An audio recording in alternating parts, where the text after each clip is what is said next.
Hello बच्चों, welcome back to brain builder coaching centre. मैं समिधा, आपकी बायो मेंटर। बच्चों, आज हम 11th का फर्स्ट चैप्टर स्टार्ट करने जा रहे हैं। एकदम फ्रेश स्टार्टिंग होगी, जहाँ से हम एकदम बेसिक से एडवांस लेवल तक स्टडी करने वाले हैं। तो आज जो हमारा टॉपिक है, फर्स्ट चैप्टर जो लिविंग वर्ड है, वहाँ से हम स्टार्ट करेंगे। आप लिविंग वर्ड, आप बहुत से बच्चे हो जो स्किप कर देते हो, है ना? या फिर ऐसा होता है कि बस ठीक है, काम चलाऊं पढ़ लिया, छोटे मोटे क्वेश्चन आते हैं, हाँ बट छोटे मोटे ही आते हैं। बट उस एक दो नंबर को भी क्यों गंवाना, हो सकता है उस एक दो नंबर से हमारी रैंक बन जाए, है ना? तो चलिए स्टार्ट करते हैं अपना आज का फर्स्ट टॉपिक जो है वो ये है लिविंग वर्ड। अब लिविंग वर्ड को भी हम बहुत ज़्यादा इतना इसमें, क्योंकि कुछ बहुत खास समझने वाली चीज़ें नहीं है, बस जो है वो लर्न करने वाली चीज़ है। तो जल्दी जल्दी से हम पढ़ेंगे और क्विक इसे ख़त्म करने वाले, ठीक है? चलिए। और हाँ, एक बात और बतानी है बच्चों आपको कि ये जो टोटल चैप्टर है, या आगे भी जब हम पढ़ेंगे सारे चैप्टर्स को, तो वो फुल्ली एनसीईआरटी बेस्ड ही पढ़ेंगे। तो इसलिए फोकस रखिएगा एनसीईआरटी पे, वही इम्पॉर्टेंट है। चाहे वो यूपी बोर्ड हो, या फिर हमारा सीबीएसई बोर्ड हो, या फिर कहीं ना कहीं आईसीएसई में भी हम एनसीईआरटी को ही फॉलो करते हैं। वेदर हम रेफरेंस बुक यूज़ करते हैं, बट जो हमारा बेस है वो एनसीईआरटी ही है, ठीक है? चलिए। The natural world is full of amazing diversity, from majestic animals like horses and sharks to colorful landscapes like valleys of flower. मतलब हमारा जो वर्ड है वो फुल ऑफ अमेजिंग थिंग्स है ना? चाहे हम किसी मजेस्टिक एनिमल्स जैसे हॉर्सेस की बात करें, शार्क की बात करें, या कलरफुल लैंडस्केप जैसे कि वैलीज ऑफ द फ्लावर्स की बात करें। Organisms that thrive in extreme environments, cold mountains, deserts, oceans, lakes and hot springs. आप ऑर्गेनिज्म जो हर इस जगह पे रहते हैं, चाहे वो कैसी भी जगह हो सकती है, एक्सट्रीम इन्वायरमेंट में, कोल्ड माउंटेन, एक्सट्रीम इन्वायरमेंट मतलब एक हार्श टू हार्श इन्वायरमेंट, जैसे कि बहुत ज़्यादा कोल्ड माउंटेन्स हैं, वहाँ भी ऑर्गेनिज्म एग्जिस्ट करते हैं। डेजर्ट्स, जहाँ पे बहुत ज़्यादा गर्मी है, वहाँ भी ऑर्गेनिज्म एग्जिस्ट करते हैं। ओशंस, वेदर वो डीप ओशंस हो या ऊपर ऊपर ही क्यों ना हो। लेक्स एंड हॉट स्प्रिंग्स, यानी कि जो बहुत ज़्यादा एकदम गर्म वाली जगह है, गर्म वाली पानी की जगह है, हॉट स्प्रिंग्स है, वहाँ भी ऑर्गेनिज्म एग्जिस्ट करते हैं। Such variety invites us ask what is life. और इसी वैरायटी जो ऑर्गेनिज्म की है, इसी से ये होता है कि व्हाट इज लाइफ, है ना? आपकी बुक में लिखा है this has two meanings, scientific and technical, और दूसरा फिलोसफिकल। फिलोसफिकल से तो हमें कोई लेना देना नहीं है, क्योंकि हम पढ़ क्या रहे हैं, साइंस पढ़ रहे हैं। व्हाट मेक्स समथिंग लाइफ, और क्वेश्चन आता है कि क्या ऐसा है स्पेसिफिक है जो लाइफ को स्पेशल बना रहा है, लाइफ को लाइफ बना रहा है, ठीक है? आगे देखते हैं। अब आती है बात बायोडाइवर्सिटी की। Life is highly diverse, we see organisms everywhere. जैसे कि हम प्लांट्स को देख रहे हैं बेटा, बर्ड्स को देख रहे हैं, इंसेक्ट्स को देख रहे हैं, एनिमल्स को देख रहे हैं, ये सारे डाइवर्सिटी है। क्या है डाइवर्सिटी? मतलब ऐसा नहीं है ना कि सिर्फ एक ही टाइप का ऑर्गेनिज्म इस अर्थ पे है, ऐसा नहीं है, मिलियंस ऑफ द स्पीसीज है। आगे हम देखते हैं। Many organisms example bacteria are microscopic, हम बैक्टीरिया को माइक्रोस्कोपिक कहते हैं। The known number of described species, ये इंपॉर्टेंट है बेटा, 1.7 to 1.8 मिलियन स्पीसीज जो येट डिस्कवर्ड है, जिनके बारे में हम जानते हैं, जिनके बारे में हमें डिस्क्रिप्शंस मिल जाएंगे, वो कितनी है? 1.7 to 1.8 मिलियन स्पीसीज। और आगे भी हम इस वे पे है कि जहाँ पे हम नई नई स्पीसीज को एक्सप्लोर करेंगे। Biodiversity equal to variety and number of living organism, मतलब वैरायटी और उनके नंबर को हम क्या बोलते हैं? बायोडाइवर्सिटी बोलते हैं। जितने भी ऑर्गेनिज्म की वैरायटी है और उनके कितने नंबर हैं, उन सबको कंबाइंडली हम बोलते हैं biodiversity. Need for naming and identification, अब क्या जरूरत पड़ गई आइडेंटिफिकेशन करने की और नेमिंग करने की? अब आप सीधी सी बात है, एक बात सोच के देखो कि इतने सारे मिलियंस ऑफ द स्पीसीज है ना, उनको अलग अलग जगह पे रीजनल नेम्स, लोकल नेम्स, है ना, अलग अलग नेम्स कहे जाते हैं। अब जैसे आप अपना एग्जांपल ही समझो कि हमारे यहाँ आम का सीजन चल रहा है। अब आम के सीजन में देखो कितने टाइप के आम होते हैं, है तो वो आम, लेकिन सबके कितने नाम है। अब तुम सोचो, जो दशहरी आम है, जो सफ़ेदा आम है, जो बहुत लगड़ा फंगड़ा जितने भी कहते हैं, अब आप बताओ कि उनको अगर आप अमेरिका जाके बोलोगे तो क्या उनको समझ आएगी? या आप चलो कहीं और चले जाओ, साउथ अफ्रीका चले जाओ, तो बोलोगे कि भाई मुझे सफेदा आम चाहिए, बोलोगे वो देगा? बिल्कुल भी नहीं ना। तो इस चीज को ईज करने के लिए, क्या करने के लिए कि बहुत सारी एक स्पीसीज है उनको एक ही नाम दिया जाए। लाइक आपके भी नेम होंगे ना, एक आपका घर का नाम होता है, एक आपका बाहर का नाम होता है। घर के नाम वाले को घर के नाम वाले बुलाते हैं, बाहर के नाम वाले को बाहर। और सोचो कभी कभी जब दोनों में एक साथ क्या हो जाता है, कोलैप्सिंग हो जाती है कि पता चले आप किसकी बात कर रहे हैं, कोई किसकी बात कर रहा है, तो कंफ्यूजन हो जाती है। इसी कंफ्यूजन को दूर करने के लिए नेमिंग सिस्टम बनाए गए। Common local names differ across region causing confusion, है ना। Region to region names vary करते रहते हैं और वो क्या कॉज करते थे, कंफ्यूजन कॉज करते थे। Standardized scientific naming helps in global communication.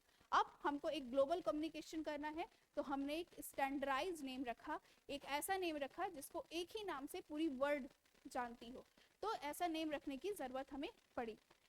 अब nomenclature, system of naming organism scientifically.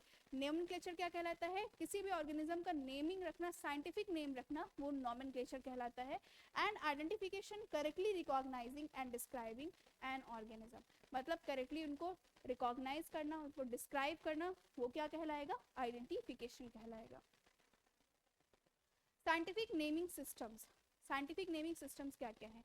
Plants के लिए international code for botanical nomenclature, बच्चों फुल फॉर्म याद रखेंगे ICBN का, international code for botanical nomenclature. For animals, international code of zoological nomenclature, और animals के लिए क्या है ICZN, और प्लांट्स के लिए ICBN।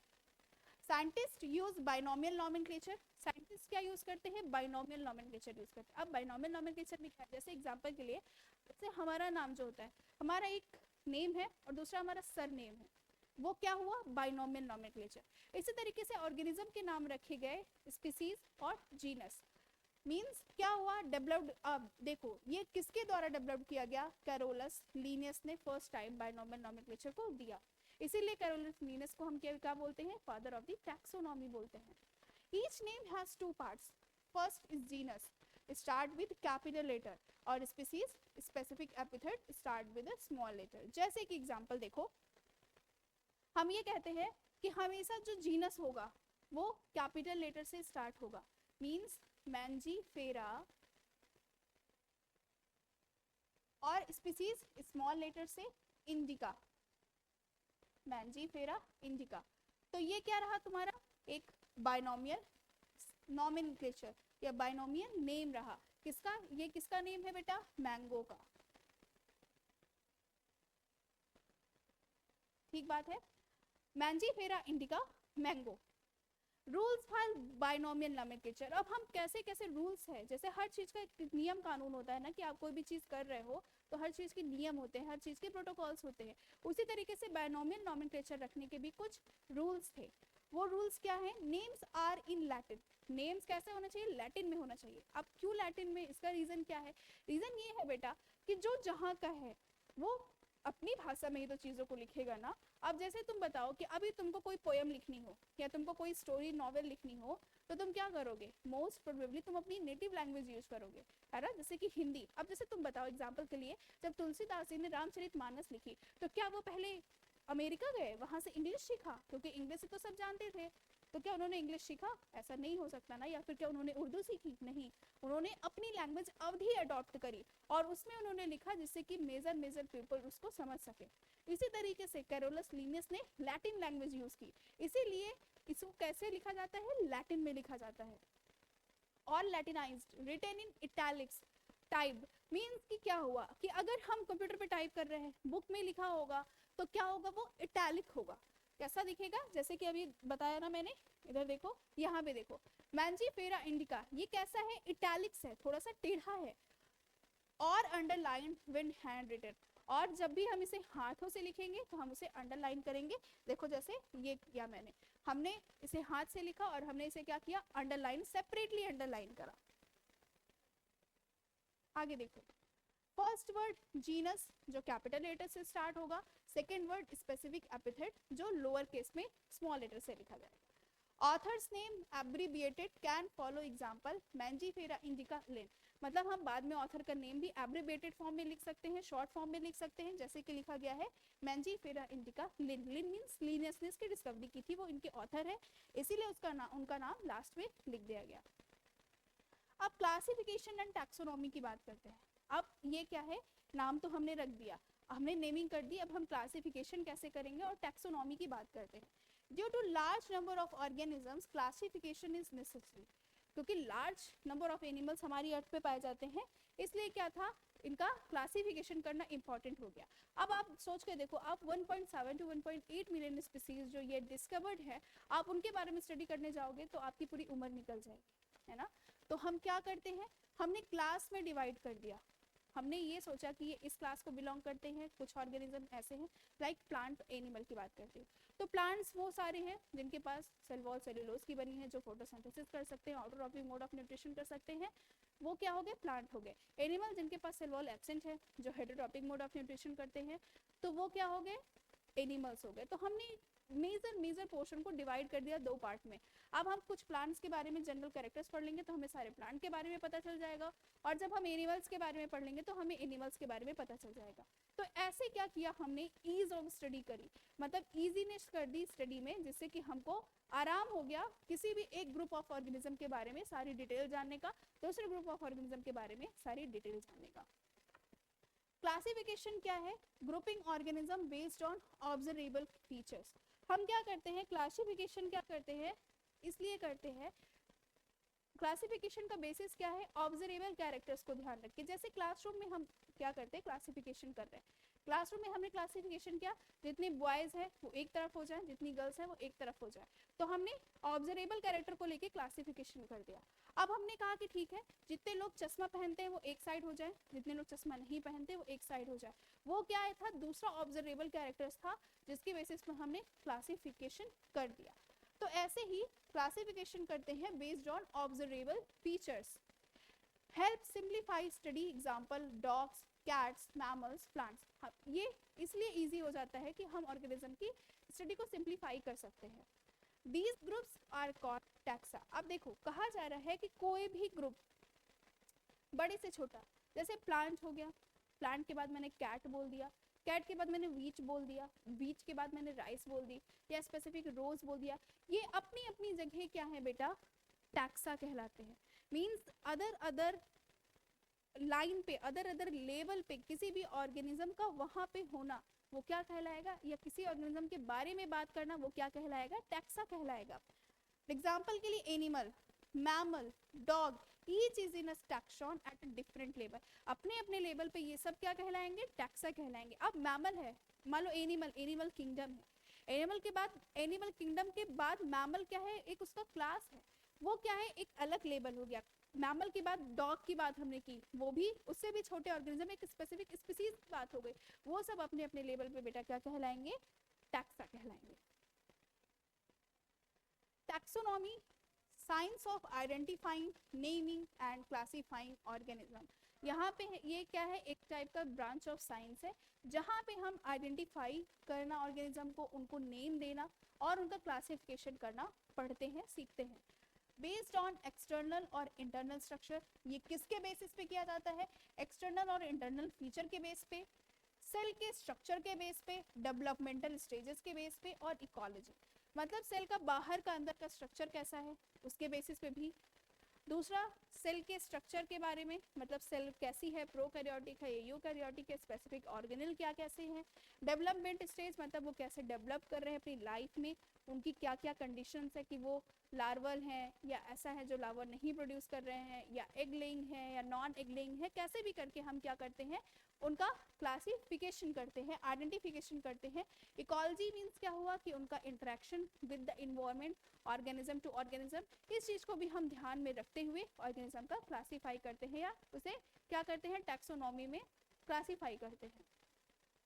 कंपोनेंट्स क्या क्या है टैक्सोनॉमी के, सबसे पहले कैरेक्टराइजेशन क्या है, यानी किसी भी ऑर्गेनिज्म को पहचानना, कैरेक्टराइजेशन करना। कैरेक्टराइजेशन का मतलब क्या हुआ, हमने क्या किया, उनको क्लासेस में बांटा, कैरेक्टराइज किया, कैरेक्टरिस्टिक्स उनकी देखी, ध्यान दी। दूसरा, आइडेंटिफिकेशन, फिर कैरेक्टर्स के बेसिस पे हमने उनको पहचाना कि ये क्या है, एनिमल है कि प्लांट है, फंगस है कि बैक्टीरिया है। उसके बाद क्लासिफिकेशन किया on the basis of their characters and identification, हमने उनको क्लासिफिकेशन दे दी एंड देन हमने क्या करी, अब उनको नाम देने का प्रयास किया। ये सब क्या है, components of the taxonomy. Then आती है systematics. Systematics broader field that include taxonomy and evolutionary relationship. मतलब क्या हुआ कि जो अभी तक हमने टैक्सोनॉमी में पढ़ा कि क्लासिफिक कैरेक्टराइजेशन करना, आइडेंटिफिकेशन करना, क्लासिफिकेशन करना, नॉमेनक्लेचर करना, ये सब तो है ही, साथ साथ में उनके एंसेस्टर्स के साथ उनका कैसा रिलेशनशिप था, वो कैसे एंसेस्टर से अपने डेवलप्ड हुए, या फिर उनका इवोल्यूशन कैसे हुआ, वो अपने किस किस इवोल्यूशन से पार करके आज उस ऑर्गेनिज्म पे पहुंचे हैं जिनके बारे में हमने आइडेंटिफाई करा, जिनको हम नेमिंग करने जा रहे हैं, वो सब क्या कहलाएगा, सिस्टमैटिक्स कहलाएगा। मीन्स क्या हुआ, सिस्टमैटिक्स का टर्म का मतलब होता है, सिस्टमैटिक्स मीन्स होता है बेटा systematic arrangement, systematic arrangement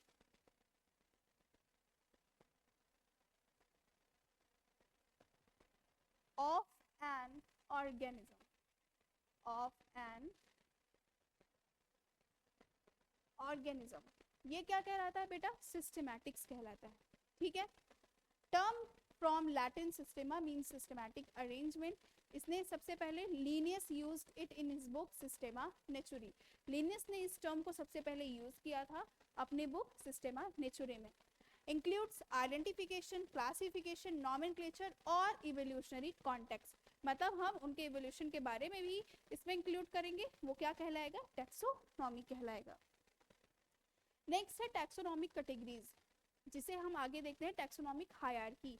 classification is a hierarchical system, each level is a rank और द कैटेगरी। हर एक लेवल अपने अपने लेवल, जैसे कि किंगडम हो गया, डिवीजन हो गया, फाइलम हो गया, क्लास, ऑर्डर, ये सब क्या कहलाता है बेटा, रैंक कहलाता है। Together they form taxonomic hierarchy. जैसे ये देखो, ये तुम्हारे बुक का ही है, मैंने वहां से ही इसे उठाया है। क्या है, सबसे पहले जो सबसे लार्जेस्ट टैक्सोनॉमिक हायरार्की है वो बेटा क्या है, किंगडम है। Means unit of classification, largest unit of classification is the kingdom. क्या कहेंगे बेटा इसे, लार्जेस्ट यूनिट ऑफ क्लासिफिकेशन, वो क्या है बेटा, किंगडम है। देन आपका क्या आता है, सबसे स्मॉलेस्ट की बात भी की जाती है, species. It is smallest unit of classification.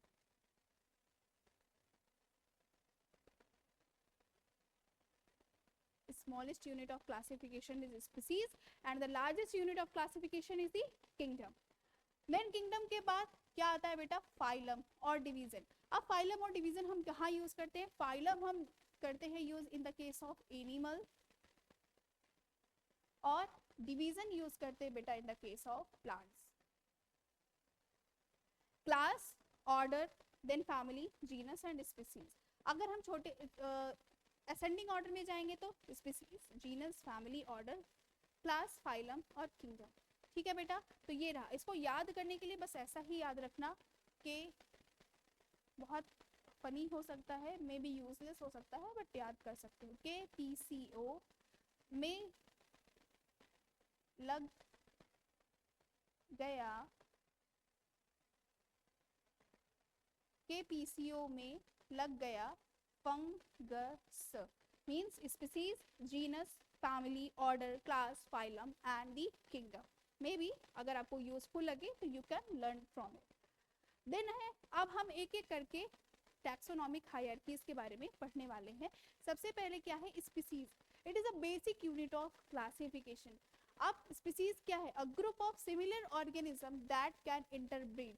ये क्या है, एक ग्रुप ऑफ सिमिलर ऑर्गेनिजम्स है जो आपस में इंटरब्रीड कर सकते हैं, सेक्सुअली आइसोलेटेड होते हैं, उन्हें हम स्पीसीज बोलते हैं। Example, Mangifera indica mango, Solanum tuberosum potato and Panthera leo lion. ये सब क्या है, अलग अलग स्पीसीज हैं।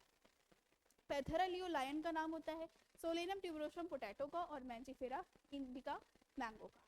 Next genus, a group of closely related species. Example के लिए जैसे कि Solanum include brinjal, Solanum melongena and potato में सोलेनम ट्यूबरोसम। कहने का मतलब ये है कि जीनस एक ऐसा ग्रुप है जहां पे क्लोजली रिलेटेड स्पीसीज आके एक साथ रहती हैं। जैसे कहा गया कि सोलेनम क्या है, एक जीनस है जिसके अंदर दो स्पीसीज है। कौन सी? एक ब्रिंजल जो Solanum melongena and potato Solanum tuberosum. Next है Panthera, includes lion Panthera leo, tiger Panthera tigris, leopard Panthera pardus, differs from Felis cats. मतलब क्या है, ये कैट से डिफरेंट है, कैट से डिफरेंट है, इनका जीनस है पैंथेरा। ठीक है, आगे family, a group of related gender. अब हम कई सारे जीनस को एक साथ इंक्लूड कर देंगे, रिलेटेड जीनस को, वो हम क्या कहलाएंगे? वो फैमिली कहलाएंगे। Characterise by vegetative and reproductive feature. और फैमिली को हम कैसे कैरेक्टराइज करते हैं? Based on its reproductive and the vegetative features. Example plants, Solanum, Petunia, Datura, family Solanaceae. ये सब कहाँ पे बिलोंग करते हैं? फैमिली सोलोनेसी में। Solanum, Petunia and Datura. Animals में पैंथेरा, फेलिस फैमिली फेलिडी और डॉग्स फैमिली कैनिडी। नेक्स्ट आता है order, a group of related families, fewer similarities than family but some common traits. कहने का मतलब क्या है कि ग्रुप है वो जो रिलेटेड फैमिलीज में आता है, इनके पास थोड़े से लिटिल कॉमन कैरेक्टर्स हैं, बट थोड़े बहुत तो हैं जो इनको आपस में रिलेटेबल बनाते हैं। एग्जाम्पल के लिए प्लांट्स, सोलोनेसी में कॉन्वोलेसी और ऑर्डर पॉलीमोनियल्स, ये क्या है? एक ऑर्डर के अंदर आते हैं। दूसरे हैं एनिमल्स में फैलिडी, कैनिडी, ऑर्डर कार्निवोरा। ठीक है, ये दोनों हैं जो एक ही फैलिडी कैनिडी क्या है? एक फैमिली है जो ऑर्डर में आती है कार्निवोरा में। नेक्स्ट है बेटा class, a group of related orders. Example के लिए ऑर्डर प्राइमेटा में मंकीज, एप्स, प्लस कार्निवोरा में कैट, डॉग। क्लास मैमेलिया में जैसे हमें पता है रेप्टाइल्स, बर्ड्स, मैमल्स। ठीक है, ये सब कहाँ पे आते हैं? सॉरी, मैमेलिया लाइक हम सब, वो कहाँ आते हैं? मैमल्स में आते हैं। मैं कॉर्डेटा की बात करने लगी थी, सॉरी। नेक्स्ट है, ये तुम्हारा चार्ट है जो तुम्हारे बुक से उठाया गया है। I hope so it is visible.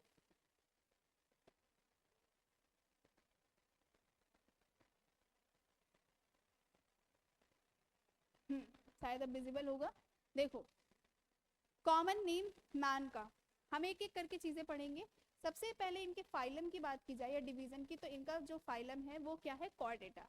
Class Mammalia, order Primata, family Hominidae, genus Homo, then इनका बायोलॉजिकल क्या नेम है? Homo sapiens.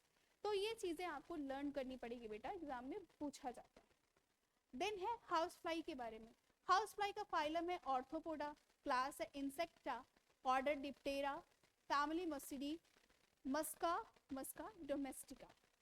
नेक्स्ट है mango, phylum angiosperms, class Dicotyledonae, order Sapindales, family Anacardiaceae, genus Mangifera, then Mangifera indica. Wheat angiosperms के ही से ही belong करता है, but इसका क्लास क्या है बेटा? मोनोकॉटिलिडनस है। ऑर्डर इसका पोएल्स है, फैमिली पोएसी, जीनस ट्राइटिकम स्टाइगम। ठीक है बेटा, तो इस चीज को याद रखेंगे। और ये चैप्टर में बस आपके इतना ही इंपॉर्टेंट चीज है, आप इतनी ही चीजों को भी ध्यान रखेंगे तो एक भी क्वेश्चन आपसे मिस नहीं होने वाला। ठीक है बच्चों, देन मिलते हैं अब हम अपने नेक्स्ट क्लास में। तब तक के लिए बच्चों पढ़ते रहो और इस चैप्टर को एक बार एनसीईआरटी से जरूर रीड करना। थैंक यू बच्चों, मिलते हैं फिर नेक्स्ट सेक्शन।